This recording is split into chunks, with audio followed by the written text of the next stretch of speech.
여러분, 안녕하세요. 오늘은 동남아시아 근대 미술의 탄생에 대해 소개해 보겠습니다. 동남아시아의 근대 미술이라고 하면 쉽게 떠오르지 않을 수도 있습니다. 우선 동남아시아가 어떤 지역을 가리키는지부터 살펴보겠습니다. 동남아시아는 인도차이나 반도, 말레이 반도, 인도네시아 제도, 필리핀 제도 등을 포함하는 지역으로 크게 대륙부와 도서부로 나뉩니다. 간단히 말해 중국보다 남쪽, 인도보다 동쪽에 위치한 지역입니다. 동남아시아라는 지리적 개념이 일반화된 것은 제2차 세계대전 이후입니다. 당시 전후 처리를 맡은 연합군이 전시 작전 지역의 명칭을 이어받아 동남아시아라는 지역 명칭을 공식화했습니다. 일본에서 최초로 동남아시아 근대미술에 주목한 인물은 기타 규슈, 북구주, 시립미술관 관장이자 규슈대학, 구주대학, 명예교수인 우시로 쇼지 마사히로 선생님입니다. 우시로 쇼지 선생님은 왜 동남아시아 근대미술에 관심을 갖게 되셨을까요? 福岡市美術館の、学芸員として働いていたんですけども、1980年にアジアの現代美術を集めた大規模な展覧会を福岡市美術館が計画していました。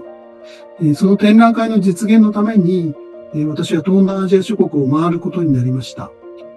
しかし初めて見る東南アジアの近代美術をどう見たらいいのか、よくわからなかったんですね。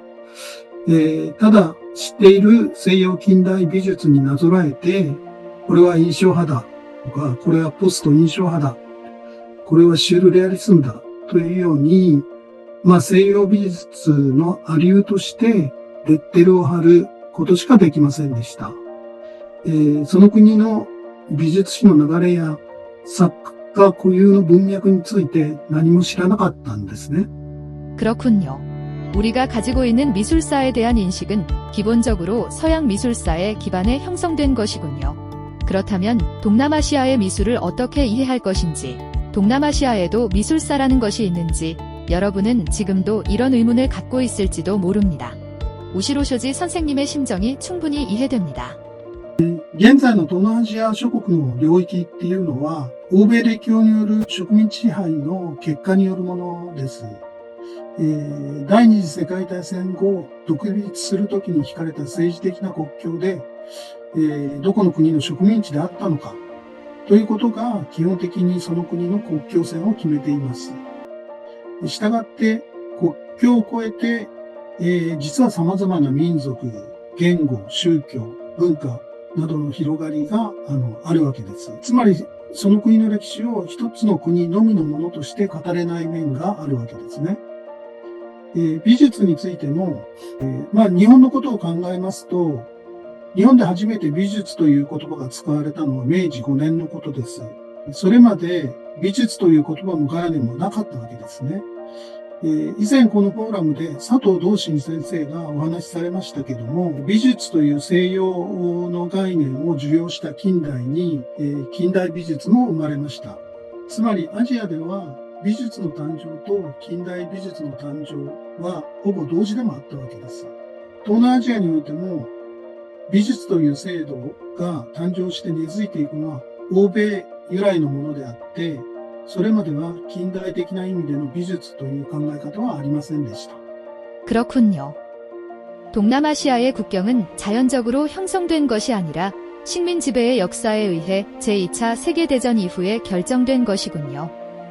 그렇기 때문에 각국의 역사와 근대 미술의 역사를 종합적으로 살펴볼 필요가 있겠습니다. 또한 각국의 근대 미술의 뿌리도 식민지의 역사와 깊이 연결되어 있겠네요. 그러면 먼저 인도네시아의 근대 미술부터 살펴보겠습니다. 1938년 네덜란드령 동인도에서는 인도네시아 화가 협회 푸르사기가 결성되었습니다. 푸르사기가 성립되기 이전에는 네덜란드어로 모이인디, 즉 아름다운 동인도라 불리는 매우 아름답게 이상화된 열대 풍경화가 인기를 끌고 있었습니다. 화가 스조요노를 비롯한 푸르사기 그룹은 외국인 여행자를 위해 그려진 모이 인디류의 회화를 격렬히 비판하며 우리 자신의 일상생활에서 비롯되는 회화를 이상으로 삼았습니다. 수조요노는 인도네시아의 화가들에게 식민주의적 기념품 미술을 넘어 자기 표현으로서의 미술을 만들어낼 것을 호소했습니다. 같은 시기에 아판디, 나는 유명한 화가도 있었습니다. 그는 1944년에 그는 오고, 기다리고, 그리고 떠났다라는 작품을 제작했는데, 일본 군정 아래에서 가난한 생활을 강요받고 먹을 것조차 부족했던 시대, 그 속에서 살아가던 가난한 사람들의 모습을 그렸습니다. 이 화가들의 작품에서는 이 시기 인도네시아의 독립과 민족 통합에 대한 강한 의지를 읽을 수 있습니다. 다음으로 필리핀의 근대 미술을 살펴보겠습니다. 필리핀은 1946년에 독립하기까지 스페인, 미국, 일본의 식민 지배를 경험했습니다. 19세기에는 스페인 식민자들이 기독교를 현지에 보급하기 위한 목적으로 성화를 그릴 수 있는 필리핀인 화가를 양성했습니다. 19세기 후반에는 필리핀 엘리트 계층 가운데 유럽으로 미술 유학을 떠나는 사람들이 나타나기 시작합니다. 그 대표적인 인물이 후안 루나, 나는 화가입니다. 그의 작품 스폴리아리움은 고대 로마의 콜로세움 지하에서 싸움에 패한 검투사들이 벌여지는 장면을 그리고 있습니다. 이 작품은 끌려가는 시신의 조국의 운명을 겹쳐보게 함으로써 당시 필리핀 사람들의 민족주의를 자극하고 나아가 독립으로 이어지는 정신을 고양시키는 효과가 있었다고 합니다. 1930년대 전후 필리핀에서도 아름답게 이상화된 열대 풍경화를 비판하는 움직임이 나타나기 시작합니다. 1928년에 빅토리오 에다데스라는 화가가 미국 유학을 마치고 귀국해 건설자들이라는 작품을 발표했습니다. 이 작품은 낭만적인 전원 풍경과는 전혀 다른 남성적이고 힘찬 분위기의 작품이었습니다. 수조요노와 마찬가지로 에다데스와 그가 이끈 화가 그룹 서팀 모던스는 이상화와 미화를 배제하고 보는 이에 대한 아첨을 거부하며 있는 그대로의 자기 표현을 내세웠습니다. 서팀 모던스의 일원인 화가갈로 오캄포의 갈색 성모, 브라운 마돈나, 라는 작품은 큰 논란을 불러일으켰습니다. 이 작품은 필리핀의 농촌 풍경 속에서 농부 차림을 한 성모자상을 그린 그림이었는데 일부에서는 이를 이교적이고 이단적이라고 공격을 했습니다. 이에 대해 오캄포는 라파엘로도 이탈리아 거리의 여인을 모델로 성모를 그렸는데 필리핀인의 모습으로 성모자를 그리는 것이 뭐가 잘못이냐고 반박했습니다. 오캄포의 이러한 작품과 발언에서는 필리핀인으로서의 민족의식, 내셔널리즘을 엿볼 수 있습니다. 이상의 사례를 통해 1930년대는 동남아시아 각지에서 식민 지배로부터 독립하여 자신들의 나라를 세우려는 민족주의의 기운이 높아지던 시대였음을 알 수 있습니다. 그렇다면 이제 싱가포르와 말레이 반도의 경우를 살펴보겠습니다. 이 지역은 인도네시아나 필리핀과는 달리 1930년대 근대 미술 운동의 중심을 이끈 것이 중국에 뿌리를 둔 사람들이었습니다. 중국에서 프랑스로 유학했던 사람들이나 상하이, 미술 전문학교 졸업생들이 중일전쟁을 피해 싱가포르로 이주했습니다. 이들은 1936년에 화인 미술연구회, 1938년에 남양미술전과학교를 설립했습니다. 남양미술의 아버지로 불린 리마테를 비롯해 당시 화가들은 서양도 아니고 동양도 아닌 남양 고유의 조건을 살려 남양미술의 창출을 시도했습니다. 고흐와 고갱의 선명하고 힘찬 화풍에서 영향을 받으면서도 말레이 반도와 인도네시아의 현지 여성을 소재로 한 용문생 당당한 여성이 그 한 예입니다. 전후에는 싱가포르가 영국으로부터 자치권을 획득한 1959년 추아미아티가 국어교실이라는 작품을 제작했습니다. 화인 청년들이 말레이어를 공부하는 모습을 그린 그림입니다. 이후 1965년 싱가포르는 말레이시아로부터 분리 독립하여 싱가포르 공화국이 됩니다. 국어교실은 이러한 독립을 둘러싼 다양한 정치적 움직임 속에서 국어와 국민을 만들어 가던 시대의 흐름을 상징적으로 보여주는 작품이라 할 수 있습니다. 다른 동남아시아 국가들의 미술의 탄생 과정과 달리 독립국가였던 태국의 경우에는 메이지 시대 일본과 유사한 점이 있습니다. 태국에서는 1932년 군사 쿠데타가 일어나 입헌군주제가 도입되면서 근대 국가로서의 첫걸음을 내딛습니다.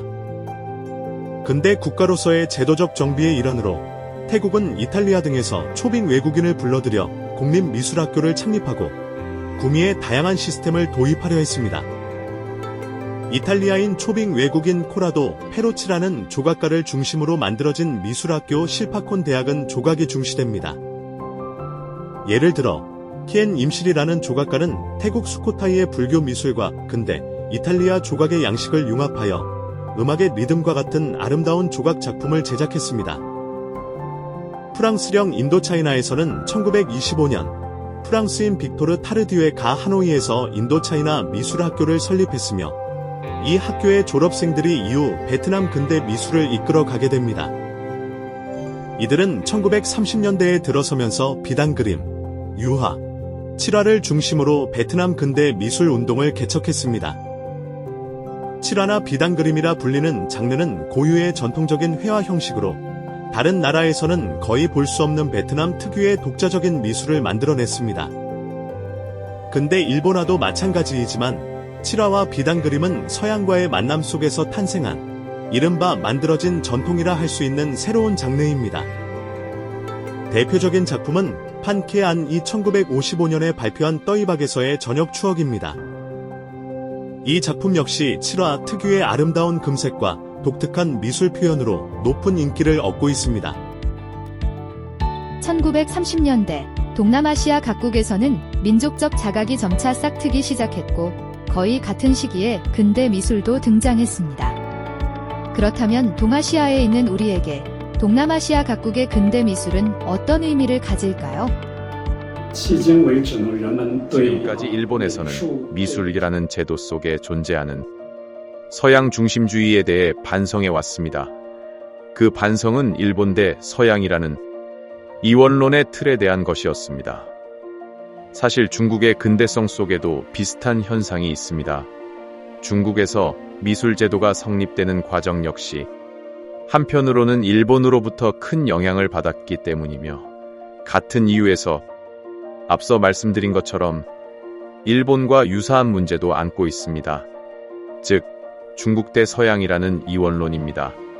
매우 강한 서양 중심적 색채를 띠면서도 한편으로 그 서양 중심주의에 대한 반동으로 전통을 유난히 강조하는 경향이 나타납니다. 이러한 배경 속에서 중국의 학술계와 젊은 세대에게 동남아시아에 대한 관심이 매우 중요해지고 있습니다. 왜냐하면 중국이 타자를 이해하는 과정에서 동남아시아의 위치는 매우 희박하거나 때로는 거의 부재에 가까웠기 때문입니다. 그렇습니다. 여러 타자와 마주할 때 비로소 우리 자신의 근대 미술의 특징도 보다 객관적으로 이해할 수 있을 것입니다. 동남아시아의 근대 미술은 한국에게도 참조할 수 있는 하나의 타자가 될 수 있을 것입니다. 오늘은 동남아시아 근대 미술의 전개를 간략하게 살펴보았습니다. 이번 이야기가 여러분께서 동남아시아는 물론 더 넓은 세계의 근대 미술에 관심을 갖는 계기가 되기를 바랍니다. 그럼 다음에 다시 뵙겠습니다. 오늘 시청해주셔서 대단히 감사합니다.